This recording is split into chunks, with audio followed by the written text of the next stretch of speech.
Jambo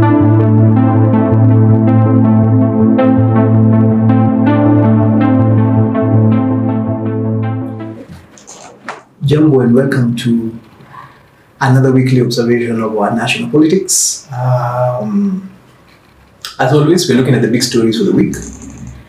And also even as we wrap up the year, because we are clearly at that point. You come back to the house 3 days later, umetoka sherehe, na ulikuwa umetoka na slippers. It is that season. So as you do that, please be careful. And always, if you're in town in Nyeri, tafadhali pitia Ruare. We also have some Christmas packages we're trying to do for this season to just make sure we keep your spirits up. But let's think about the politics of the last 1 week. First, some exciting news. We had Sekafa in Kisumu, and stadiums were nearly full throughout that under-18 football tournament. And interestingly, this being Kisumu, it was interesting to note that top players, there's a guy called Adrian Kibet and a guy called Tyrone Karaoke. That tells you that our ethnicity only plays around here. It's very shallow, it doesn't go in deep. Second thing that stands out for me, Youth Connect. Vijana, young people call it drip. So G and Mama Boys dripping like you cannot believe.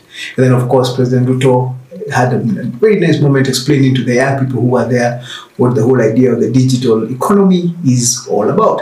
And these guys, if they get it, this whole idea of being an influencer is the easiest way to make money without having to depend on anything else. All you need is a good phone and good Wi-Fi. And the government is trying to do what it can about the Wi-Fi part. The third thing, and that is something else we will wrap up with, is that we are going to 60 years as a nation state. And it's a good time to reflect about where we are and how we got here and the goods and the bad, opportunities and the threats. But let me focus on one specific thing that has been a big story running for the last close to 15 months, our economy. Let me start by saying this. How Kenya Kwanza got into government is by articulating very, very well and very efficiently and effectively the problems that we were in as a country. What does that tell us? That we were already in problems before Kenya Kwanza took over leadership of this country. And I say this because I always say it's important for us to be factual and honest as we discuss what we're discussing, because nobody wants this country to fail. We all want this country to succeed. Whether you support it or you support Kenya Kwanza, you'd have to be a very foolish Kenyan for you to want the country to fail, because that is what is called cutting your nose to spite your face. So let's start from that. Kenya Kwanza won by articulating the problems that we were already in before they got elected. So we were already in problems. I suspect the people who get the most upset are the ones who had said that, who had bought the line that nikiweka Biblia chini, life will change. I mean, I told you, this is politics and you campaign in poetry, but you have to govern in prose. Governing is not as easy as campaigning. So of course, there was utterances that were made by both sides during the campaigns about what we would do immediately we got into office. Now, Kenya Kwanza are the ones who got into office and they're held to account for the things they said they were going to do. But if we are going to be honest, the problems we are in right now, and we are in problems economically, let's not pretend, nobody is pretending about that. People can blame each other, can point fingers, but the reality is that we are in an economic challenge as a country. But the reality also is these problems haven't developed for the last 15 months. These problems could not have been solved within the last 15 months. So this is where we are, and let me try and explain what our problem is, as far as I am concerned. It's actually very simple. We just live beyond our means as a country. We live beyond our means. And let me explain this. 20 years ago, and how for you to know how we live beyond our means, and where we have found ourselves in this situation, the first thing is we operate like a welfare state, right? We want free education, we want free healthcare, we want amazing roads, we want to have infrastructure, communication infrastructure, we want all our airports to work, we want subsidized fertilizer, we want subsidized fuel, we want the government to step into our lives and make our lives comfortable, right? However, we don't want more taxes, And even the taxes we are given, we don't pay them. Why do I say this? I have shared this before. We're over 20, close to 25 million adults in this country, but the people who pay taxes are less than 7 million. That's not the people who pay taxes, the people who file returns, right? And out of that 7 million, half of them file nil returns. So people who actually pay taxes in this country are approximately 3.5 million people.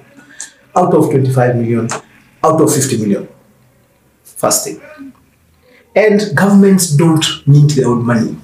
I know we have had histories sometimes in the past when some governments have minted money. Even our government minted money. But that money has no value. For money to have value, it has to be produced. So governments only produce money through taxes or borrowing in grants. So we will not pay taxes. But we want all these freebies, right? The second thing we want the government to cut down expenses. Big ask. Makes sense. You can reduce our expenses, you can have more money to spend in development, in welfare. However, we do not want to reduce counties, right? We do not want to reduce constituencies. We do not want to reduce wards. Every county wants to run its own budget, its own economic system. They want to invest where they want, right? If you see a Mheshimiwa or a cabinet secretary in a small car, you laugh at him. You want him to come in a big car. You want him to come. You want to call him as a chief guest into your harambe, and he needs to come with a certain amount of money. But you want him to earn less. These are the conflicts that we have within ourselves that don't make sense every time we keep talking about how we want to reduce the government expenses, how we want to have lower taxes. It's an inherent conflict. We can't have our cake and eat it. We have to decide whether we are going to have government doing more things or less. If it's going to do more things for us, then we're going to have to pay more taxes to the government. Or it starts doing less. We do away with free education, we do away with free healthcare, we privatize everything we can, and then we pay less taxes. And then you work hard. Right? If you want the government to cut expenses, you don't want big entourages, then you need to stop calling cabinet secretaries and Mheshimiwas to your harambes and making them the chief guests. You need to stop assuming that if Rigathi or Ruto comes to your function and doesn't leave you with 1 million shillings or 500,000 shillings, then they did come. Right? We have to be honest with ourselves. And this honesty is going to take us very far. And that honesty is important when I think about a conversation we've been having about how many times Ruto is traveling. Now, let's start from here. President Ruto has literally sought every single place he can tax us. Right? And now we're getting this, I don't know, it's called a laughing curve, where you get to a point where you're taxing so much that you actually start collecting less taxes. That's where we're going. People are spending less fuel because of how expensive it's become. We have a lot more people paying less taxes. Companies are closing down. So gradually government has reached a plateau of its taxes, right? So we are at a plateau. And that is one way that government collects money. And even if they collect money, we are not collecting enough money to actually just sustain the operations of government. So the second thing you have to do is that you have to look for money elsewhere, outside tax bracket. So how do you do that? You go look for loans, you go look for grants, or you look for low-hanging international causes. Right now, the main cause is environment. And then you partner with the different countries or different international organizations that have some money that they can invest into environment programs, because part of what you need to do when you're running a country, like when you're running a family or running a business, is ensure you have cash flow. So you're looking for money to keep your cash running, because expenses are paid daily. So that is what Ruto is doing. Ruto is actually literally hustling. He's like that mzee at home, who every day you wake up, you have children in school, high school, you have children in primary school, you have children in college, you have a business trying to run, your wife needs money for her hair, and you have to find this cash. Now you have an option, you can stay at home. Or you can wake up at 4 a.m. and go and hustle. Ruto is that guy who's waking up at 4 a.m. and going to hustle. These jokes and memes we're making about him swapping clothes at the airport. This is actually a guy, he's come from Saudi Arabia, tried to cut a deal there, got some money, he's on his way to India. Before he lands here, he's going to Addis. Before he lands here, he's going for for an environmental summit. What is he doing? He's trying to actually keep ahead of the requirements of money that we have as a country. And by the way, our requirements for money are huge. 20 years ago, I was about to say that sometime back, a few minutes ago. 20 years ago, we owed 300 billion when Kibaki was taking over government, right? That's actually close to 20 years ago when Kibaki was taking over government, we owed 300 billion. 10 years ago or 11 years ago when who was taking over government, we owed 1.8 trillion. 12 months ago when Ruto was taking over government, we owed 8.5 trillion. Today we owe 9 trillion. This is money that the government of Kenya owes outside. Now there's some people who are online all the time hoping and praying that Ruto is not able to pay those debts. That our country is going to go like Ghana or some other countries that have been unable to pay and meet their obligations. Again, cutting your nose to spite your face. If Kenya was not able to meet its obligations, we would all suffer, right? And ordinary Kenyans would suffer a lot more than Ruto and Rigadi and government officials would. Because it means we are not able to attract the kind of fiscal inflows that we are getting. So what is Ruto trying to do? Ruto is trying to stay ahead of the debt. We have a debt tomorrow, I have to find the money today, pay, Atakamani pushing the ball forward, but keep this country going. That's what we've always done from independence. As we go into 60 years, we've actually always pushed the ball forward. That is what Ruto is trying to do. And when we keep making fun about him running up and down, we are forgetting that if he stops running up and down, we're going to fail to meet our financial obligations. And if we fail to meet our financial obligations, as a country, we all suffer. We become that state that nobody really wants to invest in. Even our banks, because a lot of our banks have international connections. Even though our homegrown banks have branches in other countries. And what happens when your country starts doing badly, you put a lot of investment into another country. That's why they spread the risk.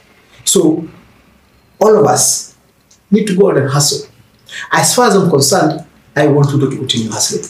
Because I don't want us to fail to meet our financial obligations. But then also, let us all be honest with ourselves.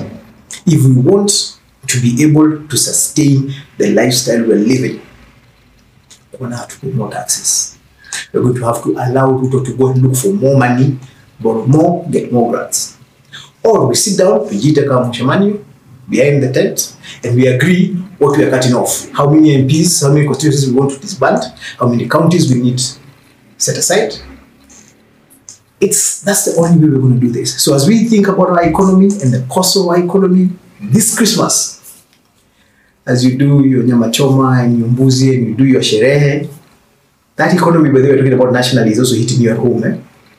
In January, you're going to be paying school fees. So,